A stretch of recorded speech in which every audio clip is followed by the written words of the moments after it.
নমস্কার বন্ধুরা, কেমন আছেন সবাই? কি অফ কুকিং চ্যানেলে আপনাদের সবাইকে স্বাগত জানিয়ে চলে এসেছি আবারও নতুন একটা রেসিপি নিয়ে। তো দেখুন আজকে আমি কি বানাচ্ছি। আজকে আমি বানাবো মটর রাইস। তার জন্য নিয়ে নিয়েছি হাফ কেজি বাসমতি রাইস আর হাফ কেজি মটরশুঁটি। তো প্রথমে চাউলগুলোকে ধুয়ে আমি সেদ্ধ করে নিচ্ছি। তো 80% সেদ্ধ হওয়ার পর আমি ছাঁকনির মধ্যে চাউলকে নামিয়ে নিয়েছি যাতে আর সেদ্ধ না হয় এখানে। আর এদিকে দেখুন কিছু মশলা, টমেটো, পেঁয়াজ, রসুন, আদা, দারচিনি, লং, এলাচি, গোটা বড় এলাচ, জাবিত্রী আর স্টার এনিস। তো প্রথমে এগুলোকে আমি প্যান বসিয়ে দিয়েছি চুলাতে। এগুলোকে আমি প্রথম সুন্দর করে একটু ফ্রাই করে নেব।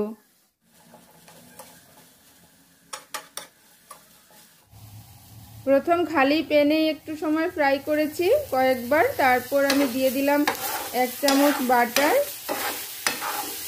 তো বাটার দেওয়ার পর এগুলোকে সুন্দর করে ভেজে আমি নামিয়ে নিব। ঠান্ডা হয়ে গেলে এগুলোর একটা পেস্ট বানাতে হবে।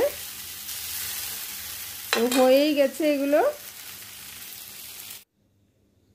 আর মটরশুঁটিটা একটু হালকা ভাপিয়ে নিচ্ছি। তো এটার মধ্যে আমি হালকা একটু লবণ দিয়ে বসিয়ে দিলাম। মটরশুঁটি হয়ে গেছে আমার সেদ্ধ করা। তো এখন কড়াইতে আমি 2-3 টেবিল চামচ তেল দিয়ে দিলাম। তেল দিয়ে পেস্ট করা ভাজা মশলাটা দিয়ে দিলাম। তো ভাজা মশলাটা খুব বেশি ভাজতে হবে না, যেহেতু এটা আগেই ভাজা ছিল। একটু সময় ভেজে আমি মটরশুঁটিগুলো ছেড়ে দেব।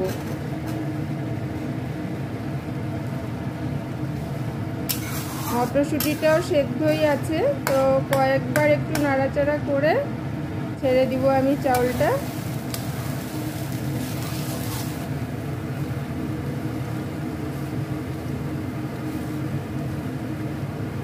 তো যেটুকু কম সেদ্ধ হয়েছিল এখন এটা ভাজতে ভাজতে সম্পূর্ণটা সেদ্ধ হয়ে যাবে।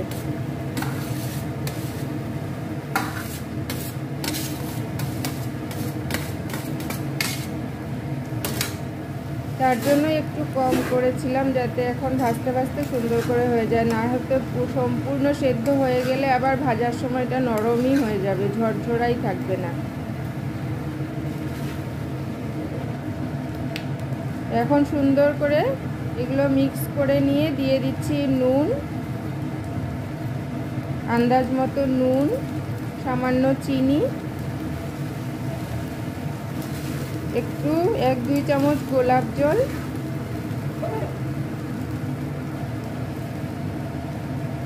তারপর দিয়ে দিলাম হলুদ গুঁড়ো, কাশ্মীরি লঙ্কা গুঁড়ো সামান্য,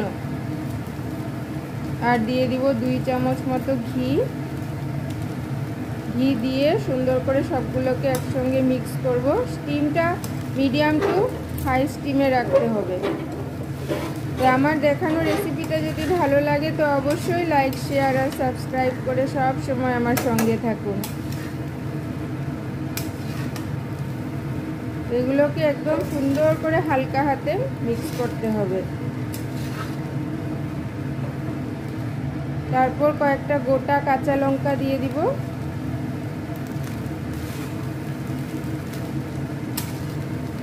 এগুলো একটা একটা করে দিয়ে সুন্দর করে মিক্স করতে হবে। এখন দিয়ে দিলাম গোলমরিচ গুঁড়ো 1 চামচ,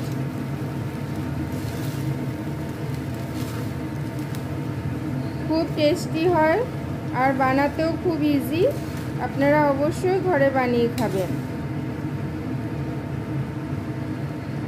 সবসময় একঘেয়ে প্লেন রাইস না করে এই ধরনের করলে সময়ও খুব বেশি লাগে না, খেতেও টেস্টি হয়। তো আজকের জন্য থ্যাংক ইউ।